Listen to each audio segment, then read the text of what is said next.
तो अब हम बात करते हैं फिफ्थ पॉइंट की। फिफ्थ पॉइंट कहता है कि polarising power of cation and polarisability of anion. इससे क्या लेना देना है सॉल्यूशन का वो हम देखते हैं। ठीक है, तो जो पोलराइजिंग पावर ऑफ कैटायन होती है, ठीक है, मतलब कि जैसे कि एक पॉजिटिव और जैसे कि ये नेगेटिव है, ठीक है, पॉजिटिव और नेगेटिव ये एक दूसरे को खींच रहे हैं, ठीक है।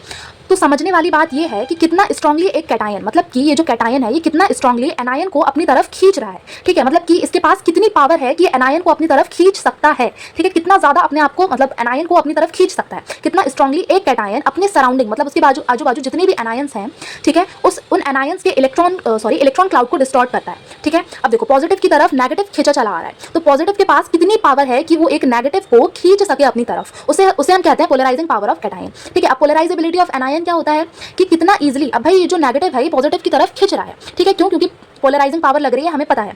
लेकिन जो पोलराइजेबिलिटी लगती है वो लगती है एनायन पे, मतलब कि एक एनायन कितना ज्यादा खिंचा चला जा रहा है कैटायन की तरफ, और खिंचा चला जा रहा है और ऐसे मतलब कि खिंचा चला जा रहा है, फिर उसके बाद कितना ज्यादा वो अपने आप को डिस्टॉर्ट कर रहा है, कितना ज्यादा अपने आप को बदल रहा है, कितना ज्यादा डिफॉर्म कर रहा है अपने आप को, ठीक है। तो कितना इजीली एक एनायन जो है वो अपने इलेक्ट्रॉन को, वो अपना इलेक्ट्रॉन क्लाउड डिस्टॉर्ट होने देता है, ठीक है, क्यों, क्योंकि उसको पॉजिटिव के पास जाना है, ठीक है। तो वही बात यहाँ पे लिखी हुई है कि सबसे पहले क्या होगा कि ये क्या है, पॉजिटिव है और ये है नेगेटिव, ठीक है, पॉजिटिव और ये नेगेटिव है, मतलब कि कैटायन और एनायन। पहले क्या बना रहेंगे, इनमें है आयनिक बॉन्ड, ठीक है। फिर उसके बाद क्या हो गया, जो नेगेटिव है वो पॉजिटिव की तरफ खींचा चला आया और पॉजिटिव ने नेगेटिव को खींचा, तो ये हो गए डिस्टॉर्टेड आयंस, मतलब कि नेगेटिव ने, मतलब कि एनायन ने अपना शेप डिफॉर्म कर लिया, ठीक है। अब ये खींचे चले, मतलब कि अब ये लोग बन गए, ठीक है, मतलब कि पोलराइज्ड कोवेलेंट बॉन्ड बन चुका है। फिर उसके बाद बन जाता है कोवेलेंट बॉन्ड, ठीक है, फाइनली क्या बन जाता है, कोवेलेंट बॉन्ड बन जाता है।